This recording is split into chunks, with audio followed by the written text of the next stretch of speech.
మనం భయపడి చచ్చేటువంటి పాముని శివుడు మెడలో ధరిస్తున్నాడు. సాధారణంగా భయానికి సంకేతం పాము. పూర్వ జీవితం అంతా అంతే. ఈ మధ్యన మనకి నగరాలు బాగా పెరిగి, అపార్ట్మెంట్లు బాగా పెరిగి పాముల బాధ తగ్గింది నిజం. వేరే బాధలు పెరిగాయి, అది వేరే విషయం. ఇంట్లో ఉన్న మనుషులే పాముల్లో ఉంటే మళ్ళీ వేరే పాములు ఎందుకు? ఈ విషయం సరిపోదా? పైగా పాముకి విషం తలలోనే ఉంటుంది. కరులకు నిలువెల్ల విషము కదరా సుమతే అన్నాడు. నిలువెల్ల విషం ఉన్నవాళ్ళు మన ఇంట్లోనే ఉంటుంటే మళ్ళీ వేరే పాము ఎందుకంటే పని లేక కొట్టుకు చావడానికి. ఇది సరిపోదా? ఏమైనా సుఖమో శాంతిగా ఉన్నామా?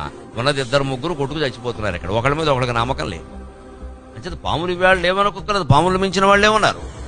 మన బంధువుల్లో మిత్రుల్లోనే ఉన్నారు పాములు అందరం. వేరే చెప్పాలంటే ఈ ఆడదాని దగ్గరికి మరో ఆడది వస్తే మొగుడు మీద నేరాలు చెబుతుంది. ఈ మగాడి దగ్గరికి ఇంకో మగాడు వస్తే భార్య మీద నేరాలు చెబుతున్నారు. అయిపోయింది. నాగేంద్రహారం మన ఇంట్లోనే ఉంది ఇక్కడ. 2 మగాళ్ళు కూర్చుంటే ఆడాళ్ళ మీద నేరాలు చెప్పుకుంటారు, 2 ఆడాళ్ళు కూర్చున్నా మొగుళ్ళ మీద నేరాలు చెప్పుకుంటారు. మన సంసారాలు చేస్తున్నారు అక్కడ. దేనికి సంసారం పని లేక. నీ భర్త మీద నువ్వు నేరాలు చెబుతావా? చెబితే భర్తగా చెప్పరాదా ఆ విషయం? తెలుసుకోరాదా? వేరే వాళ్ళకి